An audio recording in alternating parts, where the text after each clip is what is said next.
Okay.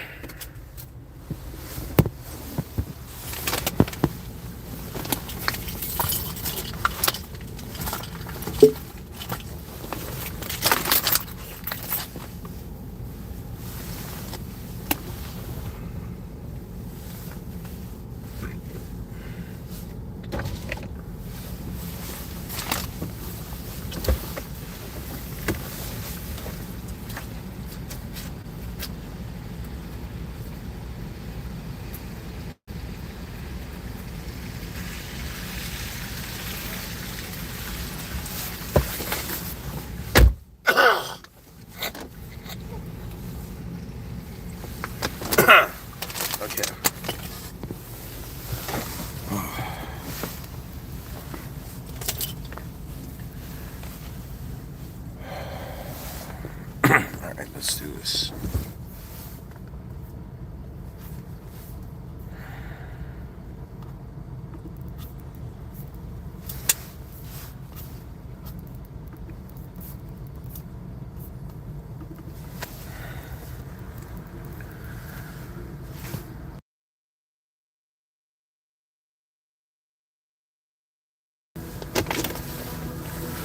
All right.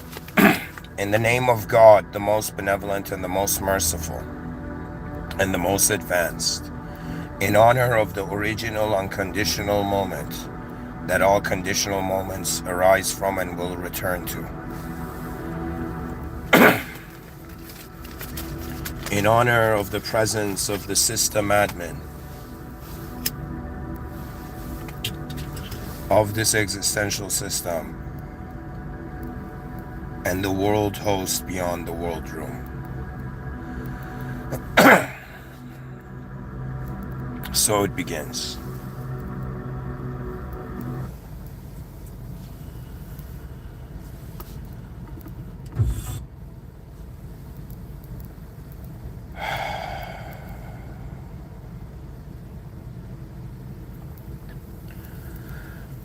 Welcome to tonight's episode.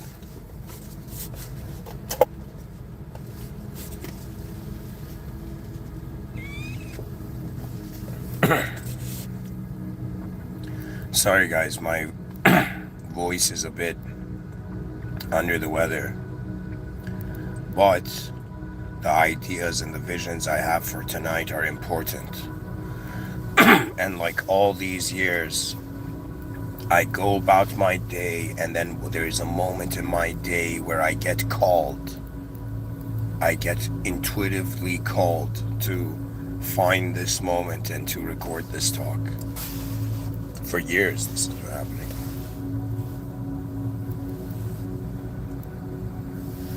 Tonight, I wanted to speak about ideas that I have.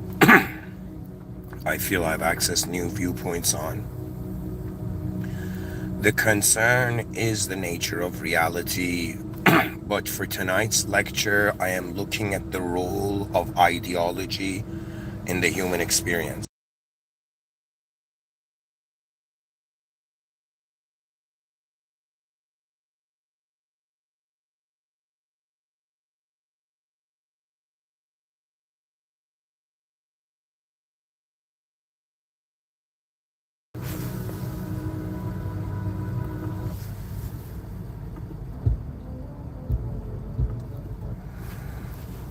Okay, this is a good song.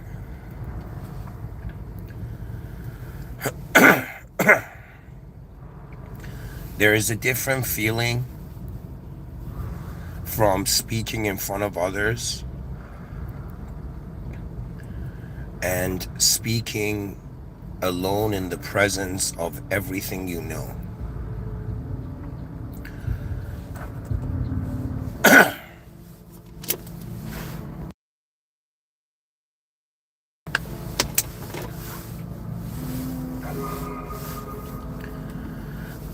I want to start this lecture with a poem from a book I wrote, I don't know, in 2016 called My Solaris. It's the third poem. It was just open on my computer and I just felt like I should read it. So the third poem is called Is This Your Life? Some moments, pain stays a bit longer than it has to. When you are shaken by existential change, could that observance be unshaken? What makes the pen die before the period? The title is to say that silence knows what words do not. The love of reality is an unreal mind shift.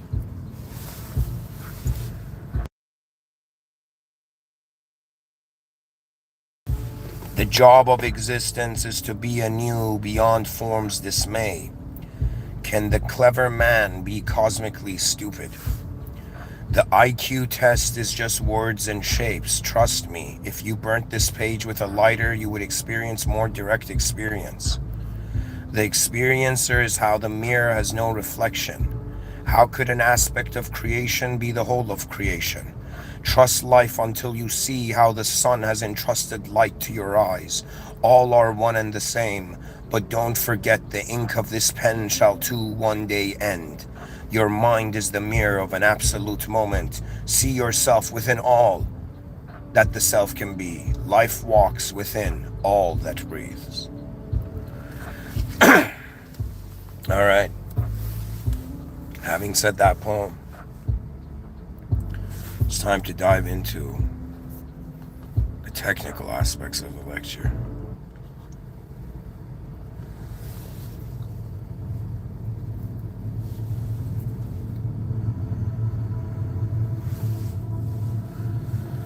So, you are listening to a member of the human species on March 16, 9:49 p.m.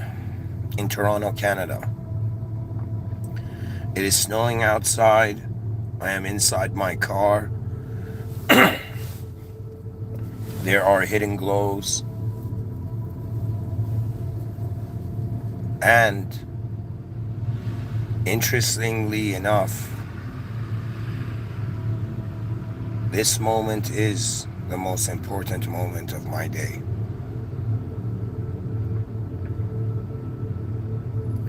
We enter a system, we enter this system and we leave this system, and the task at hand is to update the system before we leave. I was raised on individual consciousness, and that was ignorance compared to the vastness of the whole system. Humans cannot avoid systems thinking anymore. The mysterious, the unknown is approaching man. It is far more intense and deeper than any war or physical outcome. Dear viewers, you are all under the impression you're physical beings in a physical world. But have you ever wondered that is all that you see? That is the limits of what you see. Tonight's talk is zooming in on this very interesting viewpoint that I will be discussing two ideas. One is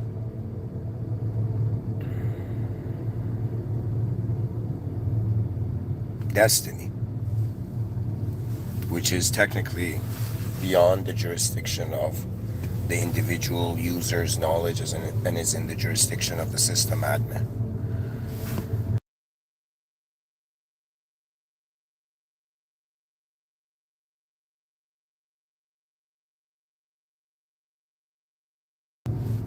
And the other point is ideology. You get the rare opportunity to listen to a being different than yourself explain the role of ideology, the role ideology has played, and one of the deepest ideas known in human existence, the concept of destiny, which means to a higher perspective or to a higher order process, the world has happened. It has all happened. Humans are fearing something that in another dimension has already happened. It is new to us because we forget what time is. And as a human being, I had to make a choice. There was a crossroad. I have chosen the path less traveled by. One option was to give in to the manifest realm, to stop thinking about it, to stop wondering about it, to just go and be a part of existence without any fascination, just pure function. That is the life most of you are living. Okay? You're living lives that are orchestrated in accordance to how your identity functions. But what is identity? What is the presence of intelligence? We have solid, liquid, gas. Isn't it obvious that there are people, like in the same way a substance can be solid, liquid, gas, human beings can identify with objects, subjects, or the whole thing, or the space.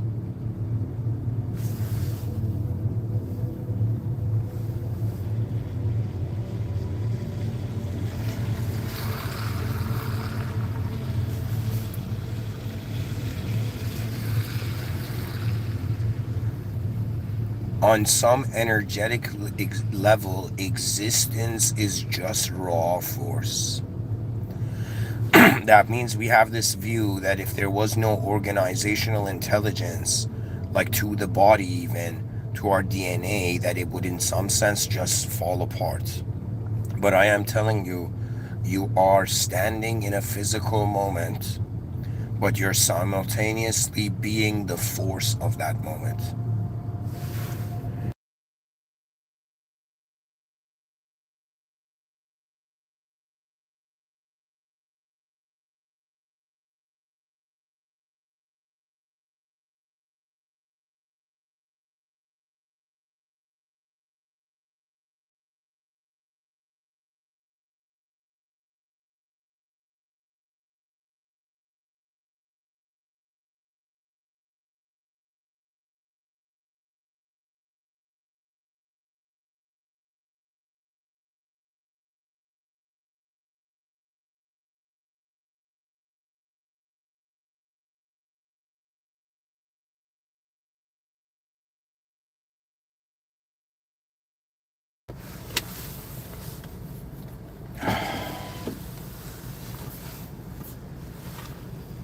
Cannot avoid systems thinking anymore.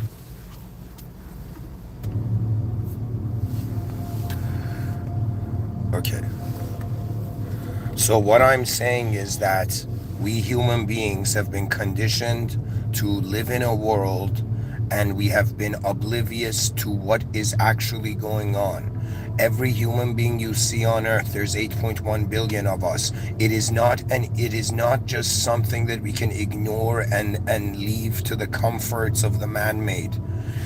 The man-made is being challenged by the unknown, the majority of the unknown variables in this, by the unknown majority. There is more unknown than known. Anytime you forget this, you get trapped, or you get entranced into a limited life.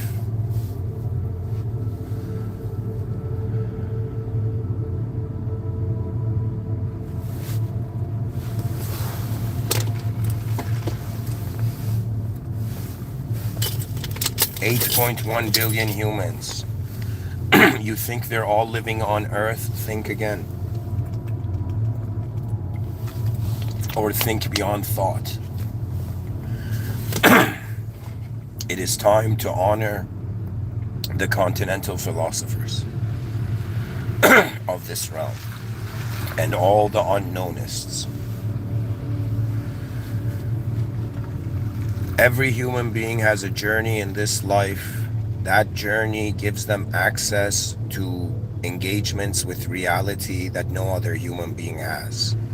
It is very obvious. We are in one world, but everybody is experiencing their own world. The task is not to find common ground between all 8.1 different worlds, inner worlds, and try to unite them in the outer world. It is a matter of Let me tell you, like, this is the same principle it goes if there was a general who wanted to motivate an army. The general will not go there and be like, yeah, just do what I say. No. The general says, why are you all here? What are the stakes? What is the value system? What are we facing? As we truly align to the actual intensity of reality, we will realize it is not a life of humans on earth. It is a life of moments in uncertainty. It is known strategies to an unknown moment, and we wonder why we can't push buildings. The unknown is vast. Oh, humanity. Oh, people, I know I sound like some random, podcaster, but I'm telling you, my species, who else can I speak to?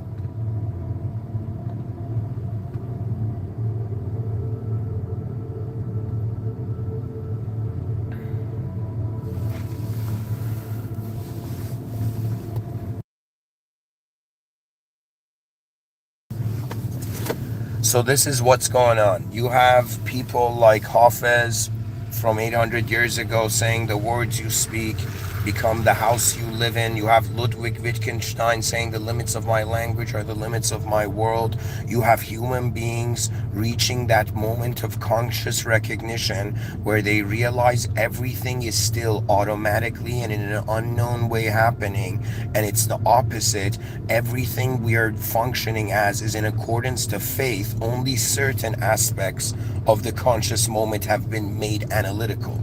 That means you have faith in your blood cells. You don't need conscious and analytical thought to move your hand, or you don't need conscious and analytical thought to have your heart beat.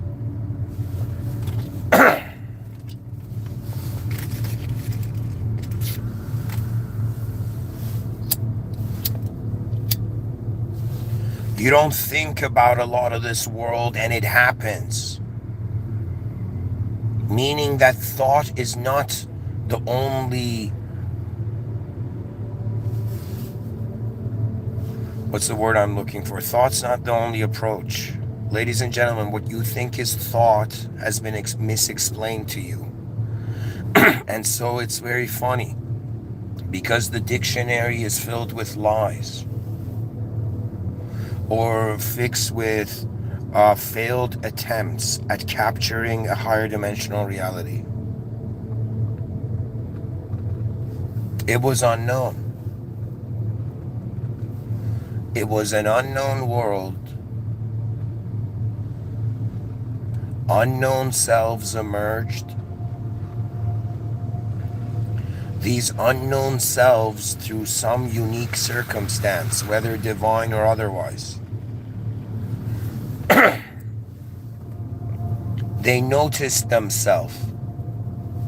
In other words, what were the cycles of awareness, the phases of awareness that the human species had to go through? Well, it's obvious, it's like people are like, yo, man, I need to go read the history books. Oh my God, look at your body.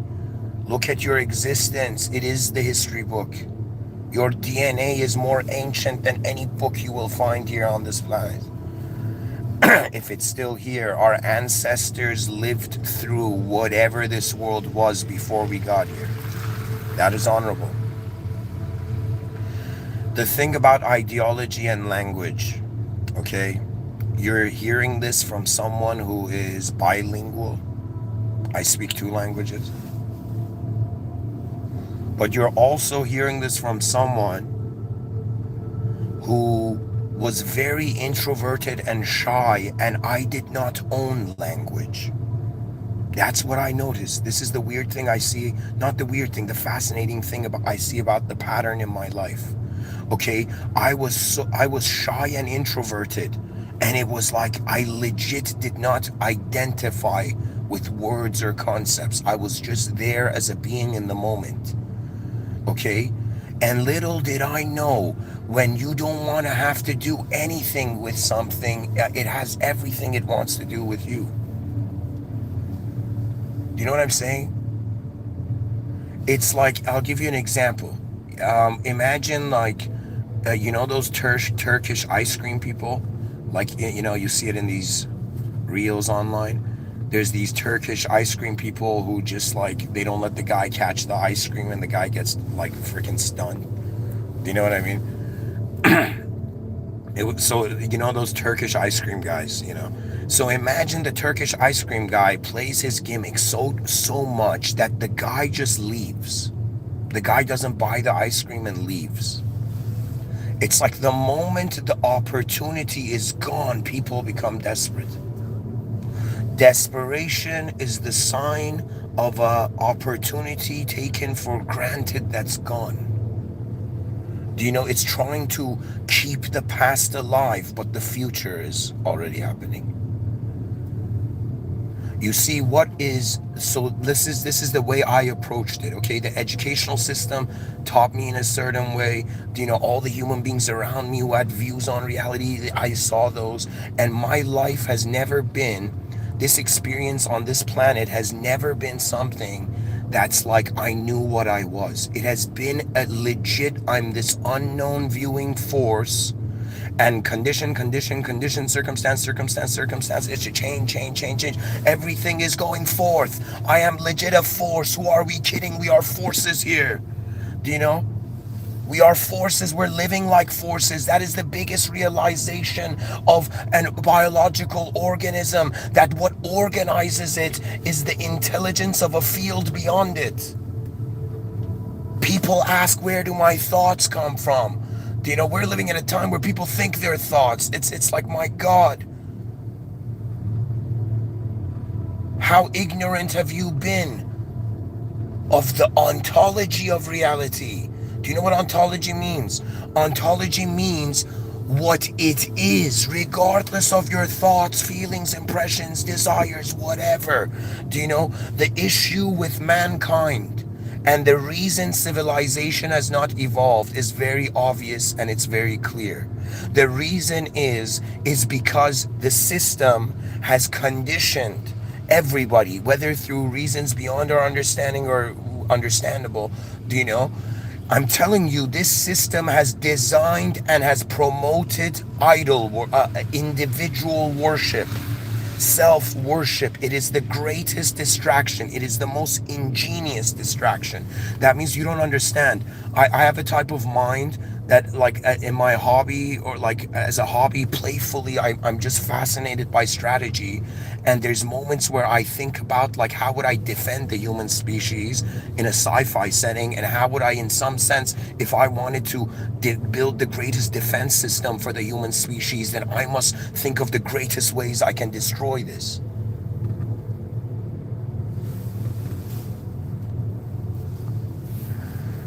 Pressure builds diamonds, but why? Why does the easy not harbor value? Because in an unknown world, novelty is status. Do you know what that means?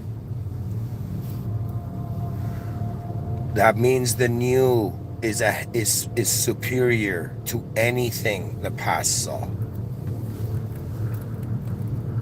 That means, why wasn't the end of the world, right, when for example, you know, I'm Muslim, and peace be upon Prophet Muhammad, but when the revelation from the system admin beyond the world room entered the world room, right, and then the concept emerged in the collective consciousness of the people at that time, that, okay, just like we die, the world dies. Very, very reasonable jump. Do you know? And so it's like, okay, if the world dies, when does the world die? When does the whole thing break down? People have not studied religions deeply. The average man does not know the hidden geometry in these books. The hidden geometry is not like, yo man, some secret group polished people's minds in a certain way. No. It's not polished, it's sculpted every person's mind, like conditioned everybody to look at things in a certain way. No, that is not the case. There will come a day where you will see any enemy you have seen in this world, any evil entity you have seen in this world, any messed up, psychotic, demented, effed up person you have seen in this world. Because you're still identifying as an individual, it's easy to be like, F them, show the middle finger and dip. But I am telling you that when you become species level conscious, the burden of the 8.1 billion souls is felt. That is the advanced humans. The advanced humans are feeling the depth of the ability to respond to this system. We are not just in some sense here to watch ourselves die. We are here to see how loud the roar of life can be. Oh, humanity, we are distracted. We are sold on individual desires. Do you know, I never thought I would see my desires wrong from this way. Usually it's through an ethical, impure way. Yo, man, don't go towards your hedonistic desires. But I see it differently. I'm like, how dare this world distract me from my true presence within the whole moment by convincing me that I have to be a thought to fit in. Do you understand? It is the rage of the hidden realms, but because God is watching, the rage is tamed.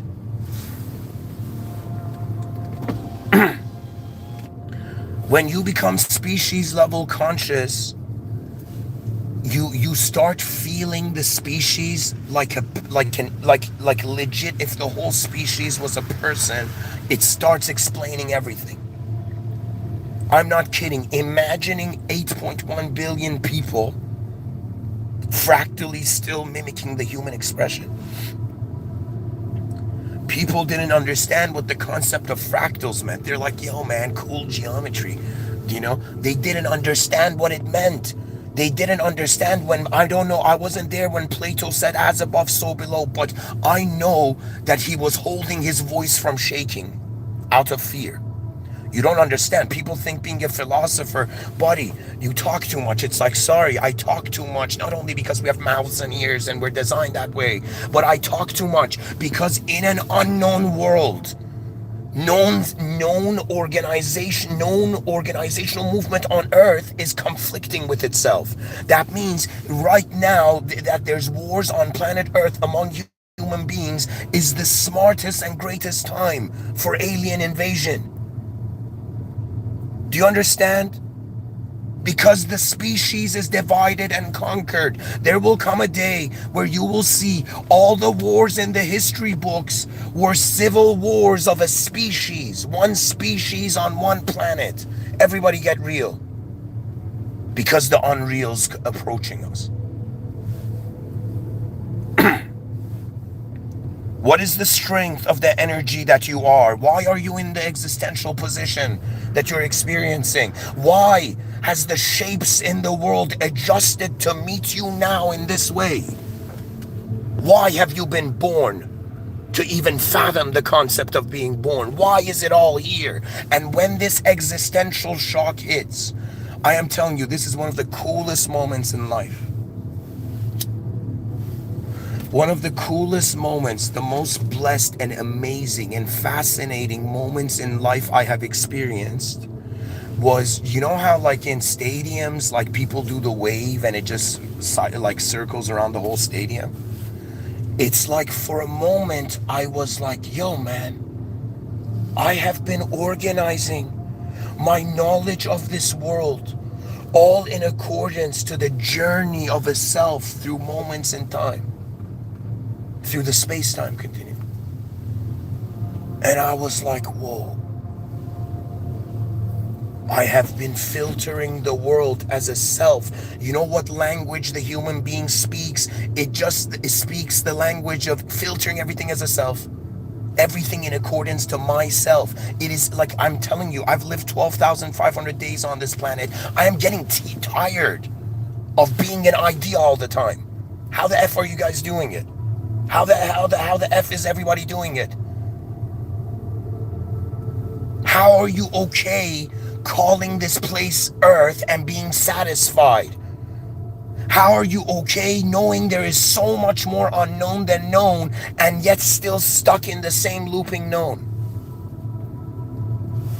You know, there's a scene in Avengers which it was a very deep moment, and it was insanely like a spiritual experience for Tony Stark. Okay? There's a scene, I don't know, I think it's an Endgame or something. I don't know. There's a scene where Thanos, that purple dude, right, who wants the stones, wants to get stoned, like that Thanos, okay, there's a scene where he looks at Iron Man. I think it's the first time they meet or something. And he just looks at him like a higher being. And he says, "You're not the only one cursed with knowledge." Cursed with knowledge. Cursed with knowledge. That's what the F Thanos said. And they're like, this is PG-13. Do you know what I mean? They're like, yo, children can watch this. And of course, children are too oblivious to notice that depth. But still, language is language. It echoes in the mind.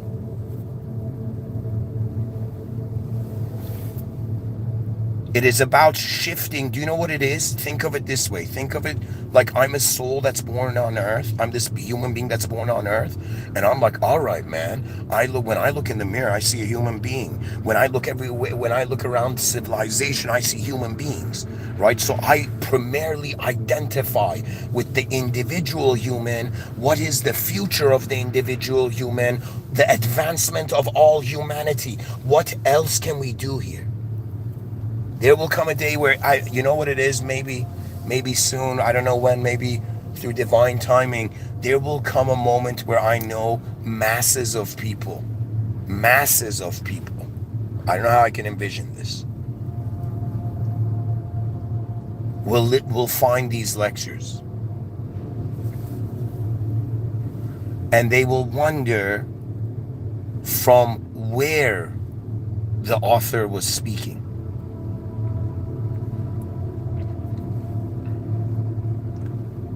The divine cognitive fields is when an individual human not only has matured beyond the understanding that it is not just responsible for an instance of humanity, but for the whole film of humanity.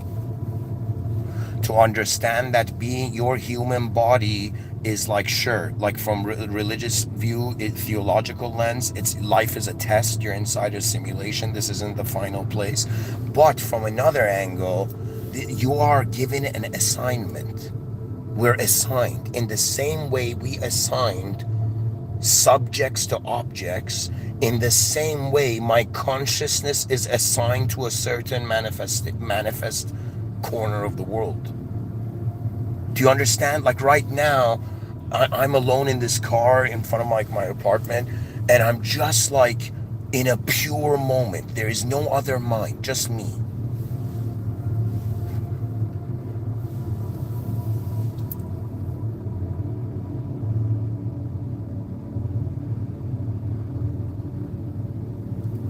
You know, I wouldn't be surprised if interdimensional beings were like laughing, like, you know, we're giggling at the human species.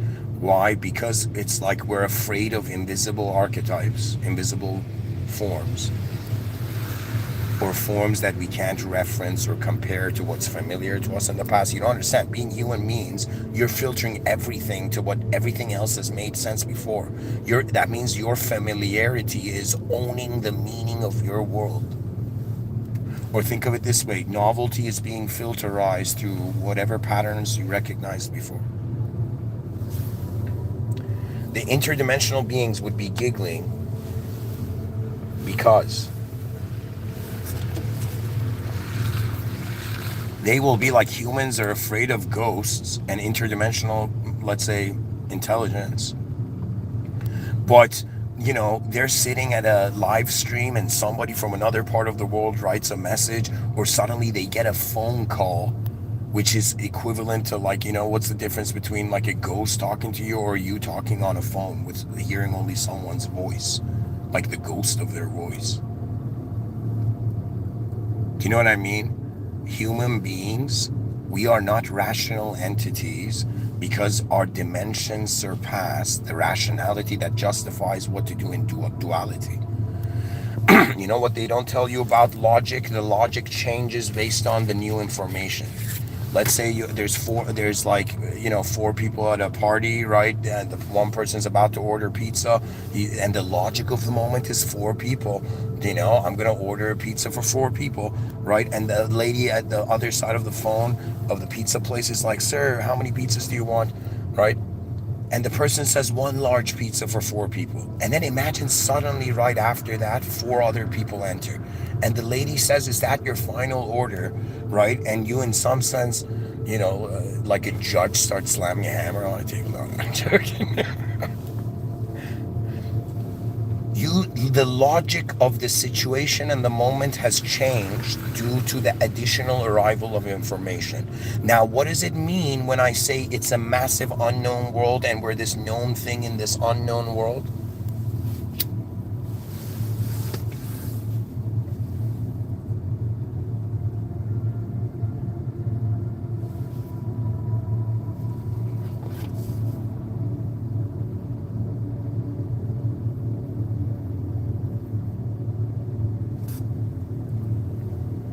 It means the known, anytime it moves, it accesses the unknown, which reveals new information.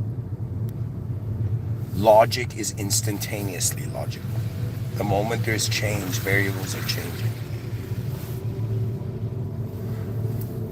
Do you know? It's like from one angle we're trying to connect the dots, and that's what the scientists are doing.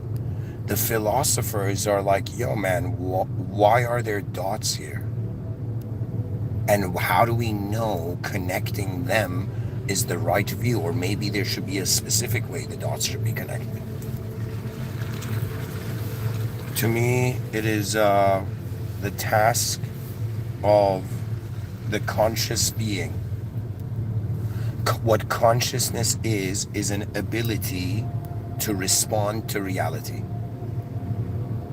That's the value of life. The value of life is physical response to a physical realm. See, you know what? Let me tell you this. I've had experiences of death in my dreams a couple times. And I've had moments where, like in the conscious waking state, where it was equivalent to an internal near-death experience. I felt like my soul was about to leave. I don't know how. I just felt like it was my time. The soul was about to leave. Everything paused. It's like everything I cared about in the moment paused, and I was like, "Okay, am I leaving now?" And in those moments, you feel this intense regret of all the things you had postponed that you subconsciously felt the honor of your soul had to do. So what does that mean? Think of it this way. In modern culture, they have boxed up the world for you. They have turned it into such a closed system. You say anything, they close you too. They close your system too. And they shouldn't. Why? Because a garden is designed it's like humanity. Imagine like we're 8.1 billion flowers. And we are being raised in the light of the original intelligence of this realm.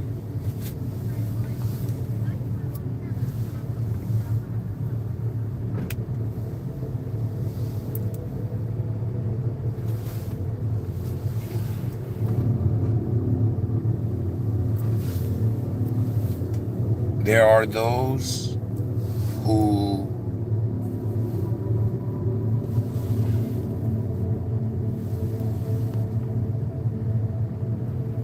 look at this world and they just wonder if there's more. And the answer is there is a ridiculously large amount of this. Like, The scientist goes and slams the notion of a higher power, then goes and does theoretical physics, right? And realizes 95% of the what the world is made of. We're like, yo, man, it's too dark to see, dark energy, dark matter.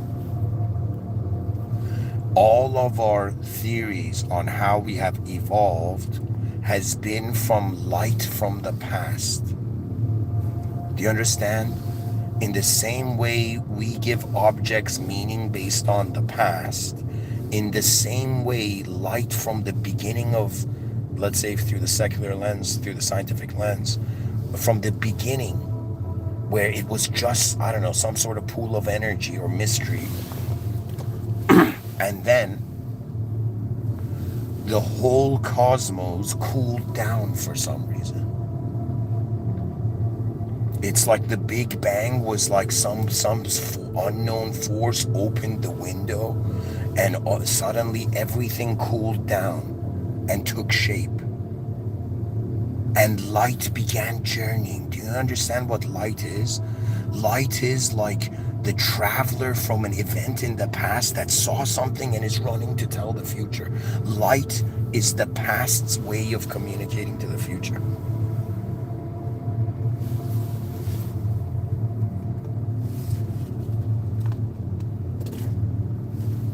I've given many lectures on the notion that right now, if you say, yo, man, do you know your future self? Well, obviously we're not in the future yet, right?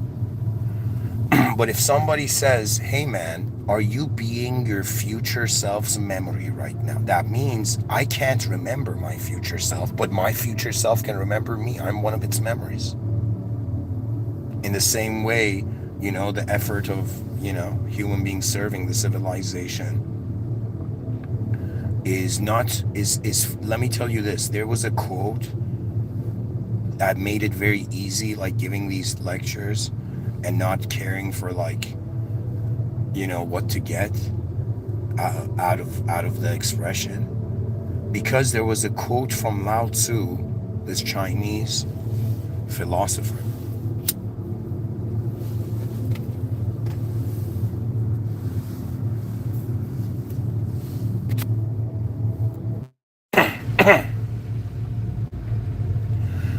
He said, after the leader's task is done, the people will say we did it ourselves. That means, like, today, like, I'm the first person in history calling himself like Mr. Within, but at the same time, Mr. Within will go on being an idea that man is not just defined by his outer realms, that there are mysteries, and that meaning is a relationship from within to without. If shape and form is a relationship of without to within. The advancement of human civilization means activating the advanced potential of 8.1 billion people. Do you know what it is? It's kind of like a berserk situation. Okay, from one angle, like my ego, I'm saying this from ego, let's say with a time traveler's ego, it's like from one angle,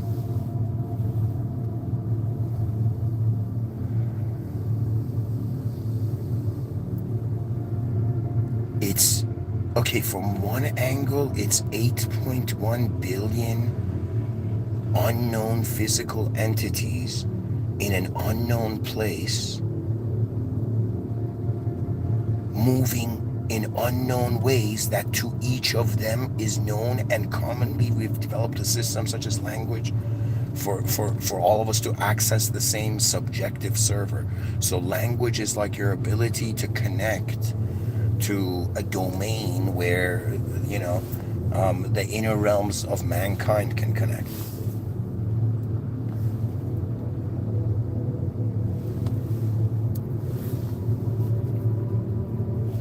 Beyond the furthest sight of an ever-present world, the attention of the species is where the real human life begins. One cannot consider themselves human if regardless of whatever ideological judgment there is, you realize, yo, there's a human there. It's like there's humanity is important because it is the team, the miraculous team that is formed in the void.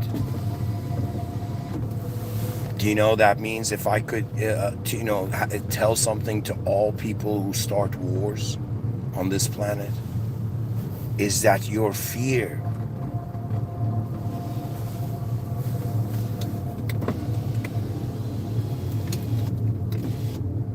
has eclipsed the greater possibilities. I am telling you, in the next 100 years, 100%, the songs of the advanced civilization will be heard. Human beings will awaken from their nationalistic, individualistic, personalistic, realities, and they will be like, okay, they will see that you need to climb you need to climb beyond everything you've ever known and make contact with the unknown presence of the world. And when you make contact with the unknown presence of the world, no condition, there are conditions, but the awareness to the condition is not, the awareness is not defined by the condition. In other words, I see a world, but I also see, I see objects, but I also see subjects. But I also, while seeing subjects and objects at the same time, notice there's an awareness to both. That means if subjects have an independent value, objects have an independent value, there has to be this additional dimension that's connecting the two. What I'm telling you is humanity will go on in the future struggling to figure out if it's experiencing to exist or if it's existing to experience, right? And if this will cause the educational system and all global knowledge systems to be simply revert to the basics, and the basics is unknownism and knownism. This will be the major philosophy in the world. And I personally am an unknownist. I lived for a knownist some time, and then I realized it's not that the world had lied to me. It's that I was treating a simulation as real. A lot of, people in relationships experience that. There's let's say there's successful relationships and there's unsuccessful. And in unsuccessful, let's say, relationships, they just realized they were standing in two different rooms and they didn't care to stand together in the same room. That's it. That legit to me is love. All these people who say like to me it's hilarious. Some people are like, yeah man, love everything, love yourself, and I'm like, yo man, but you don't love yourself to question the whole system. You love yourself only in a conditional way. This is why I dislike conditional love. I'm not kidding. Like when somebody says I love you, right? I'm like, yo man, that's just conditional. That means you love what you know. What you know is a limited impression of me. You're loving the limited impression of me based on what you believe love is. But I am telling you, unconditional love means that in this lifetime you will interact with so many different human beings, and you will, in some sense, you will like or dislike or judge in any sort of dualistic way, but you will realize they are members of your species.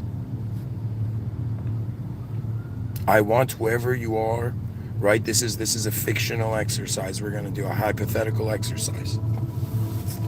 Imagine you were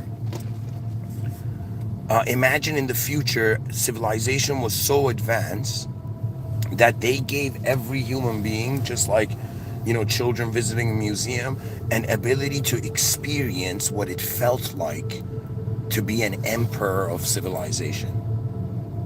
a physical human emperor of civilization.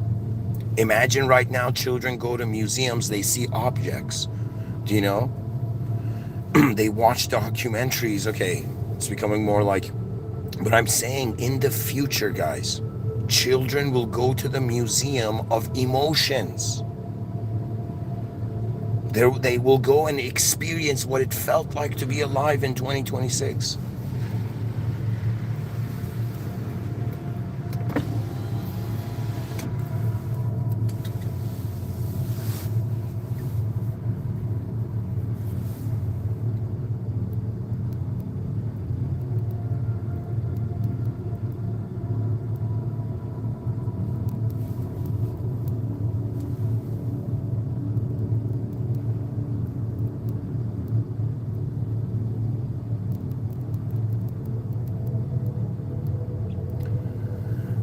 We seek visions that are access to greater worlds. That's it.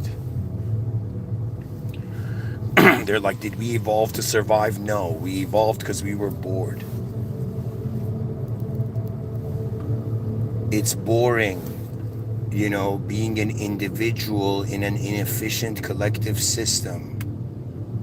If they were like, yo man, are you willing to put aside your ego and your identity and all this like character and story you've made up yourself to be, as everyone does in their that which is their psychology, you know? And I'll be like, I'd be willing to exchange any sense of like, if they were like, yo man, imagine it like,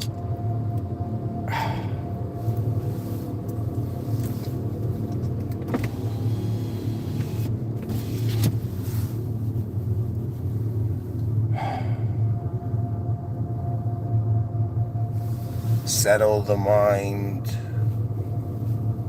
Where does attention go? Where does it come from? If energy was conscious, the soul cannot be created or destroyed. Therefore, if the soul cannot be created or destroyed, there is the presence of a modality of this realm that cannot be created or destroyed. If what is created and destroyed is considered conditional, then in some sense the original is the unconditional. In other words, guys, this might be the most like intense and hilarious thing somebody can tell you about how we're in a simulation. It is a simulation that if you choose to journey towards the center of the earth or center of the world,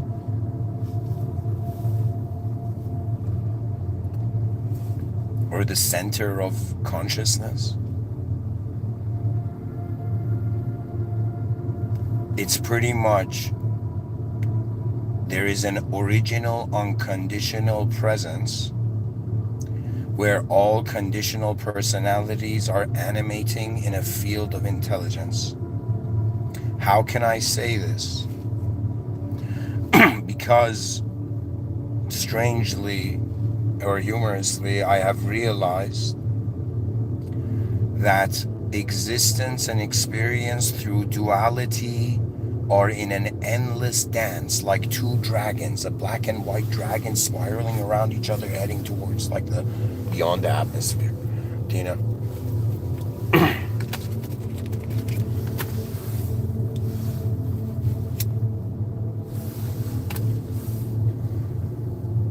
To me, I realize I have a certain amount of energy. I could have infinite dreams, but I can't ignore the realism of being like, all right, man, I'm here for some time. I can do certain things. What is the greatest value? What is the greatest strategy? Right now, they've made civilization, like I call it civilization 1.0, in a way where you can't change it. Do you know what I mean? That means there's people, or let's say this way, civilization 1.0 was culturally engineered to be navigated by those cultural engineers, right? So in other words, those cultural engineers don't want any new engineering. They want the same cultural engineering to occur. But at the same time, Think of it this way. There was a scene in, there was this, think of it this way. There was,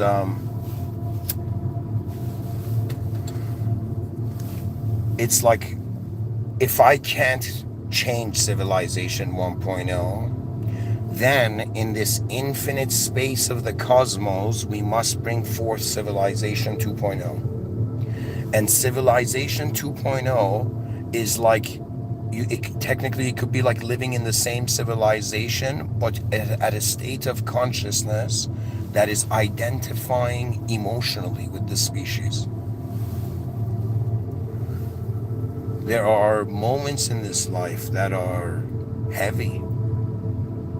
You know, it's like weight is not just physical. There is pressure in regards to how the values in our consciousness are managed. All these variables we see, known and unknown variables, all the depths and dimensions there are to an entity. In front of our eyes, 8.1 billion beings in a public outer realm, physical, existential, objective server. Behind our eyes, every person in their own private, subjective, experiential, internal server. Do you know? In front of our eyes, we don't need to imagine things. Existence is like free imagination, just like free food samples they give in like grocery stores. You know what I mean? It's like they're like, yo, here, man, this is it. This is stuff you don't need to imagine. Do you know what I mean? That means it's not, the responsibility of reality is not just on the mind itself. It's not on consciousness. It's on existence. That means in the outer realms, there's a world bigger than us. There's a world that was here before us. To me, you know, whenever they were like pick up trash, right? Like, and like save the earth. To me, that was like, that makes sense. The earth is our elder. The whole planet itself. And on some level, you know what's fascinating? You always see, like, people are like, yo, man, how do I see my soul? I'll be like, yo, man, you got to see it in regards to what's happening to you, with how the living realm engages, or even how objects, or I should say even lesser species. This world is about consciousness accessing a value proposition of a conditional reality and then selecting how to engage that value proposition. And therefore that selection and what a decision is the finalization of a value system. It's like you've accepted. When you accept, the reality becomes easier, but you now have to go on the roller coaster ride of what you have accepted.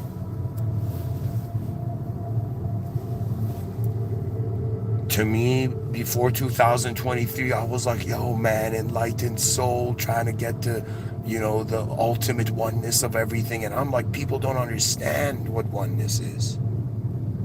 You can't fathom it. It will terrify you. Oneness can be terrifying to the human idea, right?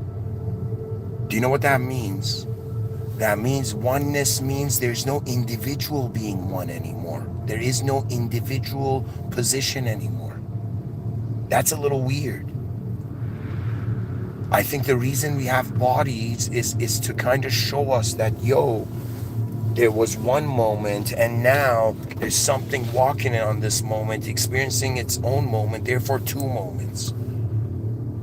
It's like, I mean, this is a cool way to talk about it. It's like, yo, man, how many moments are you existing in? Or if I have kids in the future, I'll be like, yo, explain your moments. How many moments are you in right now? One moment is, okay, my physical body. What's happening in that moment? What's happening in the room of my physical existence? And then, okay, what is happening in the room of my experiential, subjective reality? And here's the way it is. I don't know. I feel like I went from the other way. I went up the mountain differently.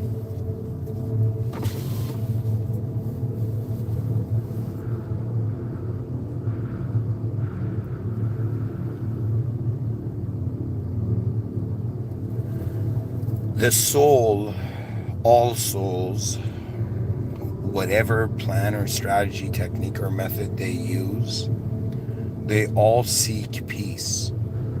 And that peace cannot be found as long as they identify as an idea that's owning everything and has to control destiny.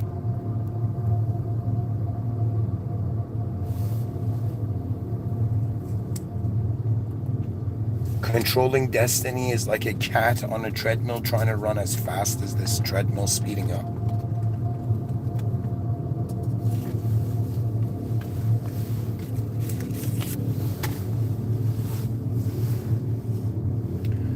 The soul seeks peace, the mind seeks purpose, the body seeks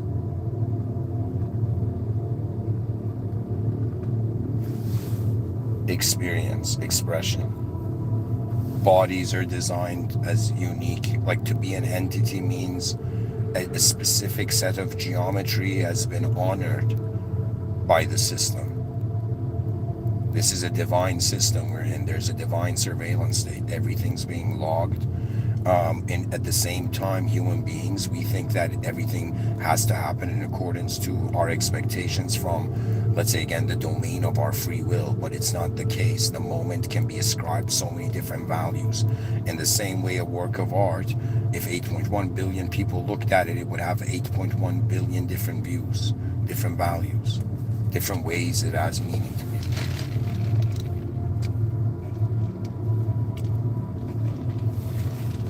We're not designed differently to be the same in the world. There is no like, yo, good guys win or bad guys lose. That's the old world. The concept of winning and losing has messed up our species long enough. There's further dimensions. Every moment can be viewed from different angles, and I firmly believe every moment, guys, I don't care. Somebody could come and tell me, Mr. Within, can somebody with a very low IQ do this? I could say any conscious being. It's just at some point, let me tell you, the human being, out of all the organisms living on this planet, and through the scientific lens, due to the development of the prefrontal cortex, has an ability to have its intelligence and energy establish a way more advanced relationship. Do you understand? So if everybody agrees we're energy, like I don't think anybody disagrees with that, right? So as energetic beings, there's an aspect of us that is formed. We're like contained energy.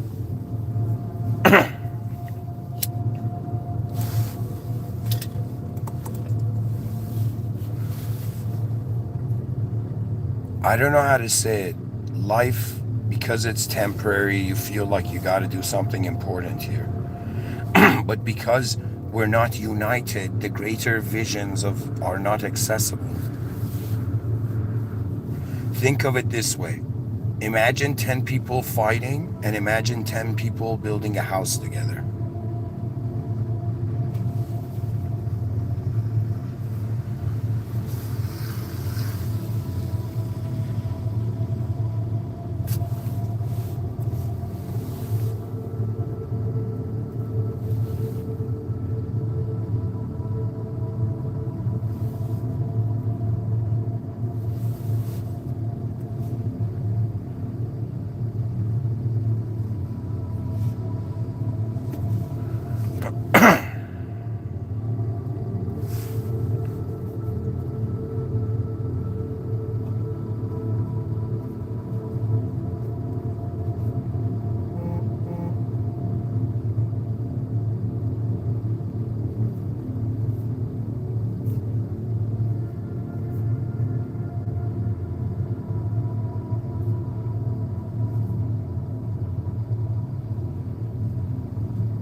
Just a second, guys. I'm looking for something. All right.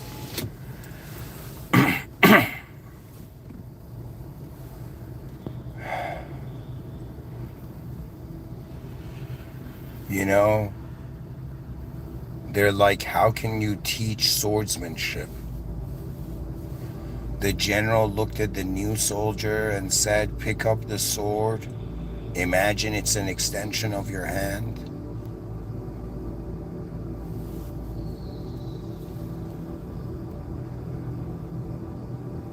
and enter the battlefield with faith that the moment happens. The coolest thing about life, you could be happy, you could be depressed, you could be angry, sad, whatever, but it just happens and goes forth. New souls arise, the audience changes. More and more we're discovering, let me tell you what's happening right now. If people say, is there an attack on the nuclear family archetype? I would say yes, but it's not that it's an attack. It's how civilization's changing, and it's like the nuclear family archetype is getting crushed in between. Do you know? Do you know? Technology is changing civilization, and people are like, yo man, how can't we, like, why can't we be like how families were in the 2000s? Do you know? And the answer is very simple. Every being, as, like, think of it this way, you have a private inner realm and you're in a public outer realm. Your private inner realm is real to you, but deep down there is an urge for us to share meaning. This is one of the biggest factors of how civilization advances. To share meaning. And currently there's a divine privacy policy, so I have to speak. But it's all about awareness accessing vision. Awareness accessing vision. Do you understand? It's like 8.1 billion like scanning drones, and they're like scanning this like planet. Do you know what I mean? And all the information is being processed now into groups like nations. But I'm telling you, nations is just a human identity with land. We should identify with how we're human, the human species. Go look in the mirror. You see something there. That's what the truth of on the mission of life has been. O members of the human species. We experience objectivity, and it's not like we just stare at objects endlessly. We give it, we in some sense convert an objective instance into a subjective linguistic body. In other words, unknown events of unknown objective form are assigned to known language and words, which are contextualized from the personal domains of man, from the collective personal meaning. There's a collective impersonal meaning, and there's a collective personal meaning.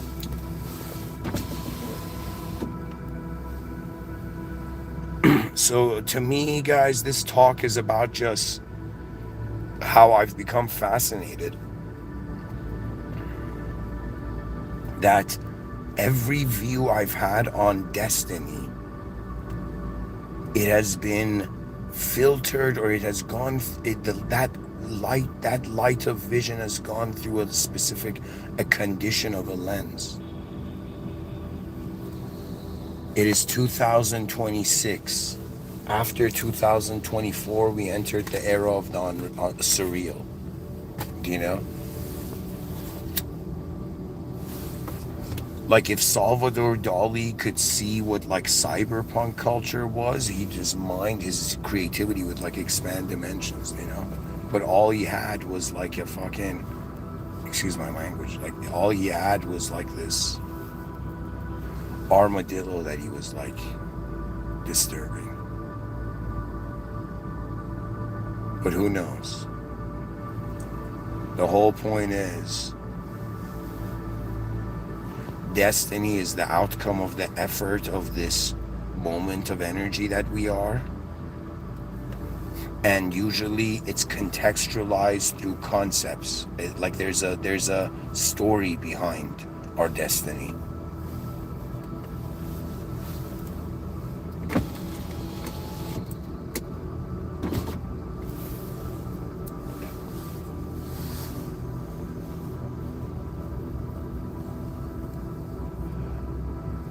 And I'm like, okay, if an idea has to filter destiny, let it be the most advanced, the most greatest idea.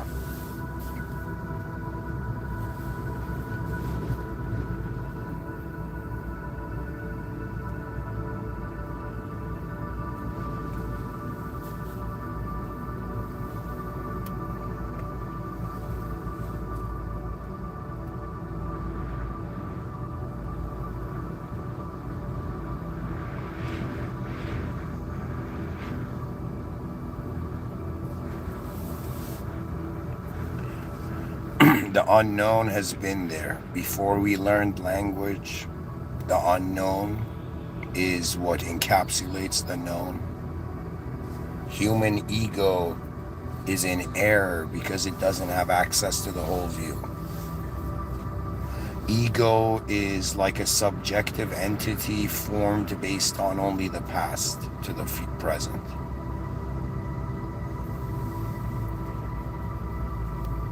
Or some past pattern being seen in the future. I guess that's possible too.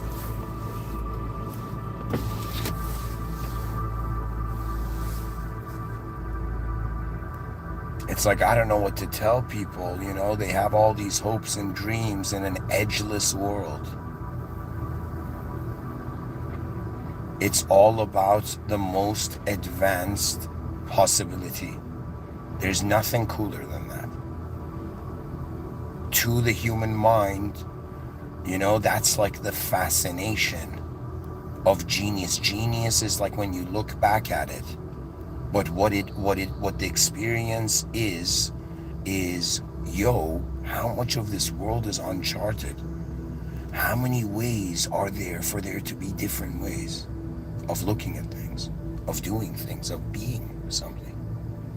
So on some level, the intellectual, the scholar's path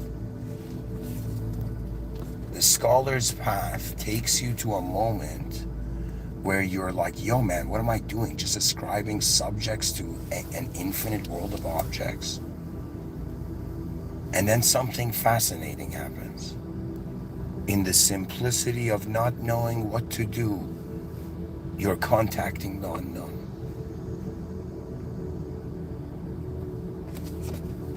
You know what like nervousness, anxiety, and all of this is? It's legit the experience of contacting the unknown.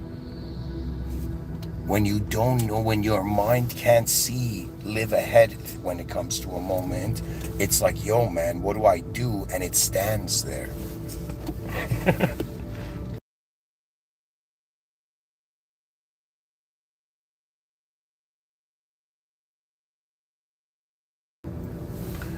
I don't know, it's like seeing the human species, all of humanity as a human.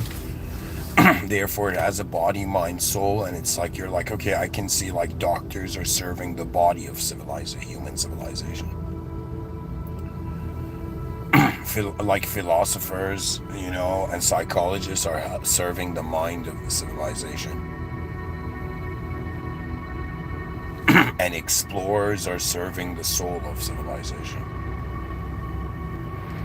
That means it's like, think of it this way: Marshall McLuhan, Buckminster Fuller, they both called this planet Earth spaceship Earth.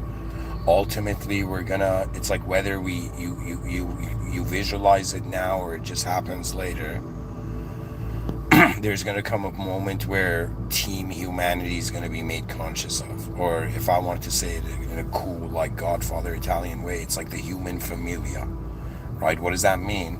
That means the honor among humans for being human and caring for the most advanced. That means in the future, there's not going to be egos anymore that, like, you know, do corruption and chaos just to laugh at it. You know, just like how Batman's butler was like, yo, some people just want to see the world burn. Right? So there's right now egos on this planet that they are oblivious to the chaos they're involved in. Okay? But this sort of ego will become outdated, right? Because in an advanced human civilization, The whole point of it is 8.1 billion people realize the genius chess move of caring for each other's blind spots. In other words, the species became a guardian angel of itself. They're like, what king and queen does humanity serve? It's like, we serve those who it's like the kings and queens that this is what I've written. This is my firm view on true evolution of monarchy. You know, that they are, people are not living for a living king or queen. The king and queen is always the future generations.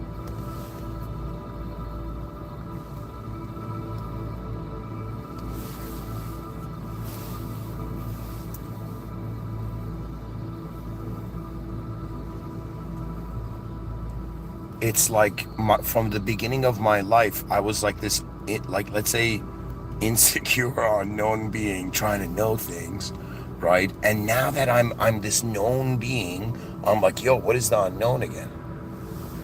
Beyond all these conditions that are defining me, God, if God is in the room, if the system admin is aware of the system, is present. In other words, there's an original truth. There's a diamond in the dirt of the simulation to serve the absolute and the most advanced, to realize empires lived not for kings, but all entities lived for the furthest vision they could achieve. The true advancement of humanity. You know when you know humanity's advanced? When every person is healthy, when all like fast food chains, cigarettes, all of these are converted into healthy alternatives, you know? And the world suddenly starts caring for itself. People go to work and they're like, nah, man, I can't wait to get out of here. They go there and they're like, I'm serving my civilization right now. I am serving the species. And in some sense, how can I advance the civilization? How can I build an advanced civilization if I don't treat every moment in an advanced way? But what does that advancement mean? Does it mean it's limited to a specific connotation of what the word advanced means?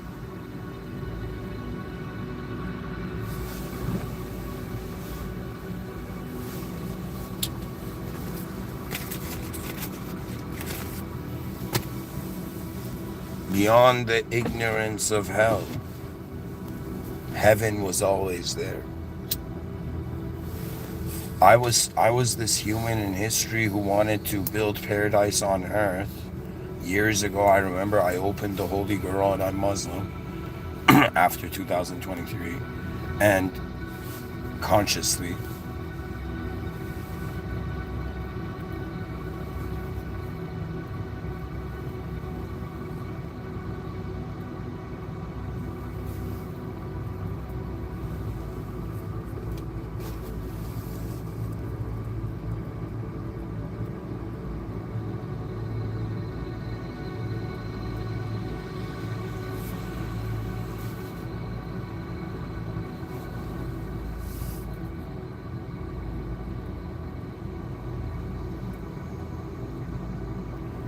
this verse, Bismillahir Rahmanir Rahim, it was saying that even if all the sinners became perfect,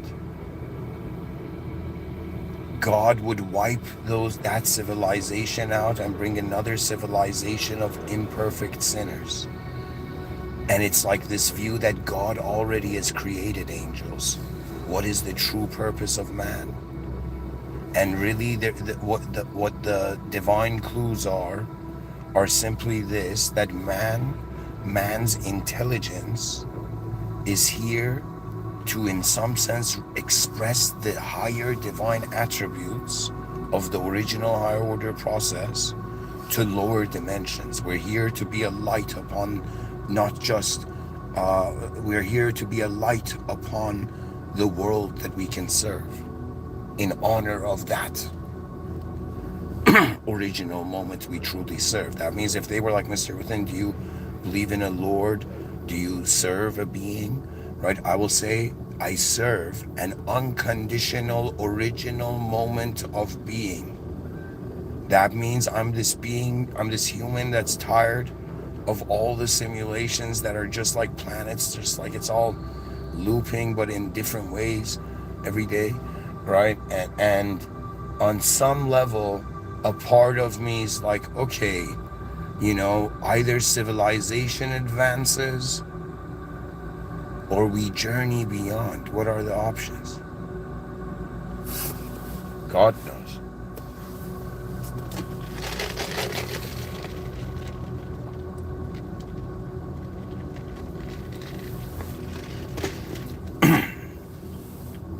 So pretty much, guys, let me take this back to the title.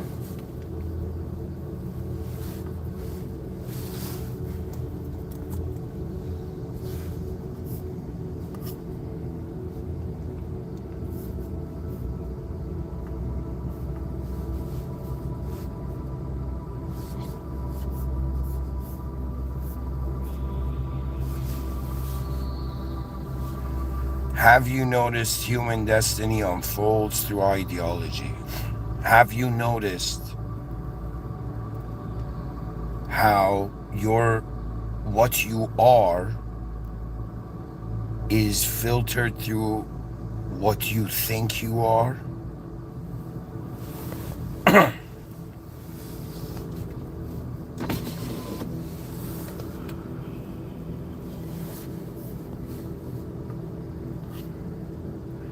I'm saying beyond the inner realms, you discover the unknown presence of the outer realms, beyond the unknown presence of the outer realms, and beyond, the presence of the inner realms, also the unknown and known presence of the inner realms. I'm pretty much saying beyond what we find in front of our eyes and beyond what we find behind our eyes. The same capabilities that were limited to the human archetype can be given to the world. And it's as if, like, yo, man, it's not what an enlightened person is like, boring. It's what a enlightened civilization wants. Do you understand? We are found in the present, but we live for as far as we can see. Because why do we have minds? Why do we have an awareness? Why can we imagine flying cars, but they don't exist yet? It's like we're proving its external destiny before it has appeared.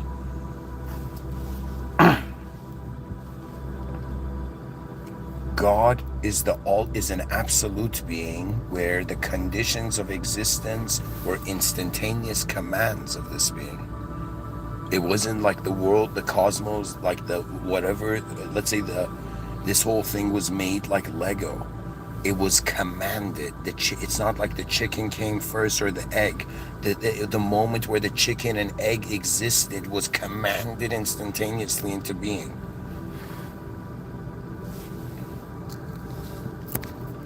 What's up, guys? Let me read what's in the chat section. Somebody says, Mr. Within, I've been instructed to inform you that you have been named Supreme Leader of Iran. What are your orders for your people?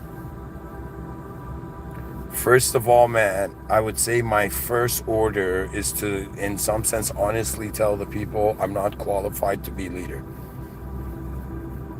But I will figure out who to appoint as the next leader.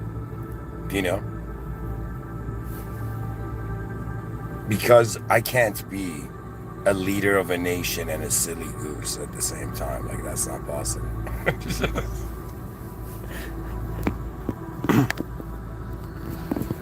It's like if I go into politics, they're gonna be like, is this a comedy show? Let me tell you this, man. As a Persian, I just think of it this way.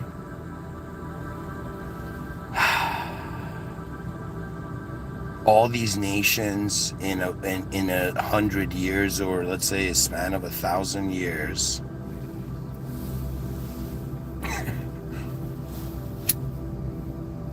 are going to realize they're just the nation of humanity. Everybody's like all these nations that are that have nuclear. Like, look at how foolish it is, guys. The world is like a bunch of nations, okay, and each nation, let's say a bunch of them have nuclear bombs, and the destiny of everybody is bound to a bunch of egos that if they are willing to, how far they're willing to go, and whether there would be a psychotic person that comes and, the ego becomes ignorant to reality. That's the danger of, like, how do I say it? Like, in the same way politicians, or let's say back in the day, kings needed, like, like strategists to come and tell them how to, like, move their army or something. They also needed people to be like, yo, king, relax, chill out. There's the story of Alexander the Great where he hired this random person that anytime he was in a meeting, like in a council meeting, right, and he was getting like fired up in his ego, like he was telling everyone, I'm the emperor, right? He had somebody come and whisper, this person he had hired to come and whisper in his ear, you're just a man. You see, the concept of a supreme leader is blasphemous in Islam. I don't know how that makes sense, right? I don't know how those two words can be Islamic, to be honest, right? Because the only supreme is God, okay? The leader is not supreme. God is the supreme. But at the same time, politics is too big for one individual to comment on.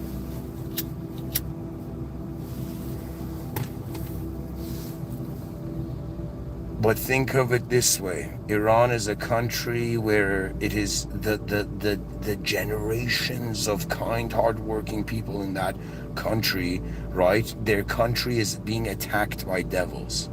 That's it. There's a devil hiding beyond the purest idea of religion. God is one of the most personal, pure ideas a human experience can fathom, to the intelligence and the ultimate archetype of reality for intelligence. I am telling you that it's like, dude, your question is on a nationalistic level. You haven't been listening to the lecture. You're asking me, what would I do if I was the supreme leader in Iran? Let me ask you a question. What would you do if you realize you're one member of the same species and there was a United Species Council and all these politicians from these nations had suddenly were like, let's make history, guys, right? And they all decided to, in some sense, stop, like not stop, but in this, it's like all nations became sub-nations of this concept that we are the human species first, and then we are whatever ideology you want to mutate, whatever you think, So to me, there's a design strategic, how do I tell you? It's like you're thinking too small, bro. You're thinking about what should a nation do. I'm telling you, what should a species on Earth do? Play that game. Begin thinking in that way. Do you know what I mean? When I was younger, when I started the talks, right, I would imagine like talking in front of large audiences, but then it reached a point where I was talking about topics that I felt they had reached the universal context. So when I speak, it's like I'm like this unknown force that is moving this unknown body that is only known through conceptual verification or ideological verification, through comparison and referencing in duality. I am telling you, have you heard this idea that some people are dying to live? Do you know how deep that sentence is? That means, what is the value of every moment? That means, can we imagine 8.1 billion humans being like, wait a minute, yeah, we all have different DNAs, we all have our own different views, but civilization is a project of the species. In the same way someone is responsible for their space, to be a member of the human species comes with it honor. You're wearing armor. You're wearing like very high valued armor. If like the reality was an MMO, do you know?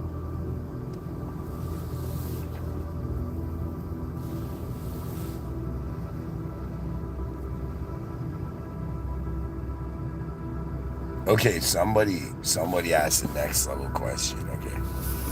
Somebody said, Mr. Within, I've been instructed to inform you you're now the leader of the human species. What are your instructions? First of all, that's a super specific question, man. I'll say I'll say it this way. I would my instructions would differ based on the time I spend before giving you an answer. But because I'm in the middle of a lecture, I got to give a quick answer. I have to kind of snapshot envision this. The human species, when you say you're now the leader of the human species, you mean in 2026. That means you're pretty much putting this case study of like, okay, if there was a human being that was a leader of the human species in 2026, right? What would the instructions of that leader be? From a general view, it's obvious. It's based on that leader's awareness. It's based on how far that leader sees, right? But what can human species do in 2026? It's not like you gotta follow instructions and climb the mountain in the same way somebody else climbed it. You just have to understand where everything is heading, and then you can calm down, and then you approach it with the manner, with the elegance of your own soul's style.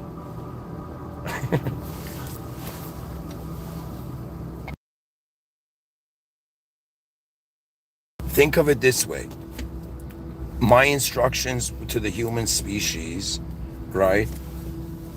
If not, I wouldn't say mine, but I would say if there was an emperor, or what am I saying, emperor? If there was, I mean, leaders technically. Okay, if there was a leader who was an emperor of people's attention, do you know?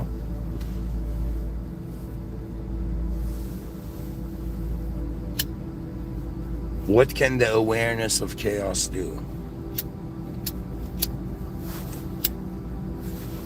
I would say this. To first unite the species, that means start living as if you're identifying on a species level first, then an individual level. So what does that mean? When you engage other human beings, you're realizing they're a human being that has an outer realm, but also an inner realm. Just like how fascinating that, that quote from some author was, where he said, what was it, man? Everybody's fighting a battle you can't see. What it means is everybody is in their own universe of giving meaning to this and figuring it out. Right? So first I'm like, okay, this is it. It's all about responsibility levels. What we see, the difference from our own childhood to our, in some sense, all the days we've been alive on this planet, is we've become aware of more, and we've become responsible for more. That means,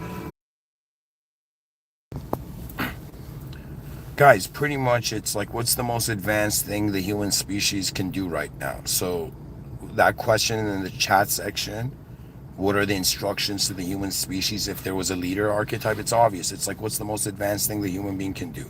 Okay, so one is human beings uniting, so in some sense we not only unite the species, but we start as a united species working on sort of universal challenges. That means we start making the species alien invasion proof, you know and only a united species can do that. Only a mind of a human that's like, yo, man, right? Humans matter. It's like humans are a sophisticated level of advanced intelligent activity in this world. And all that Mr. Within is saying is, why aren't they reorganizing through not just a leader's idea? Think of it this way. A leader is the human ambassador to the furthest, to the most efficient vision in the moment. It's not about one person. One person can have whatever views. One person can give whatever instructions. One person can say whatever they want, but it's 8.1 billion people that the fate of 8.1 billion people are in the hands of. And nationalism, it's becoming outdated, and everything needs a new reset. That's why I keep talking about Civilization 2.0. Right? Everything needs a new reset. That means we've reached that time where we've outgrown whatever way the story of humanity had characterized what it means to be human. We're now realizing, be responsible for mankind, unite earthkind, unite starkind, skykind, then unite starkind, unite universe kind. At some point, we realize it's the relationship of an intelligence that, due to noticing greater possibilities, is organizing itself, is advancing itself. That means if there was some, let's say there was like, there was some, let's say all the billionaires, right, came and were like, hey everybody, we want to build the first great giant spaceship, right, and we're gonna release this for every public engineer to come and help build a part of it, right? Imagine all of humanity waking up, and the coolest thing is like, yo, how far have we gone in building the first spaceship on Earth, but every engineer from around the world is like helping. A united species means, instead of nations being locked to certain resources and then battling for those resources, right? It should be a view where the human species means, like, what would the alternative parallel universe of a united species be? Imagine nationalism never existed. Imagine the native view continued.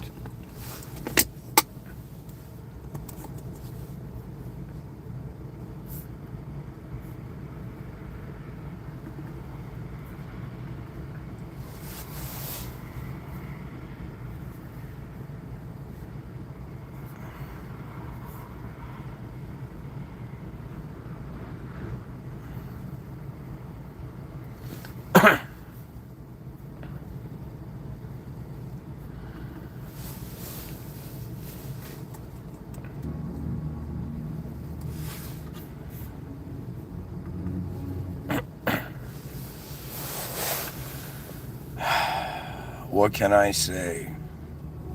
In 2026, ideology owns the moment, and unknown moments of being in an unknown world don't realize that knowledge is a simulation of, again, an unknown force. None of us know where we are. None of us know what we are.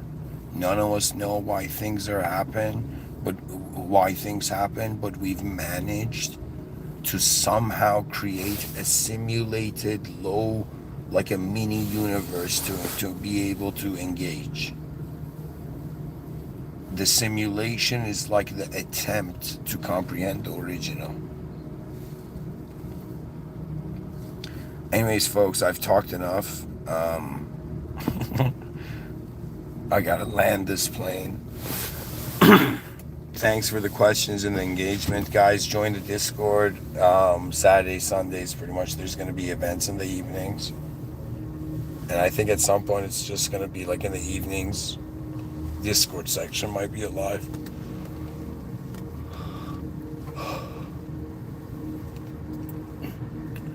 So, human destiny is the consideration of what happens to the being, right? And it unfolds through ideology, because our experience to what these objects mean is based on subjects. Anyways, guys, thank you for listening. In the name of God, the most benevolent, the most merciful, and the most advanced, in honor of the original moment, original unconditional moment that all conditional moments have arisen from and will return to.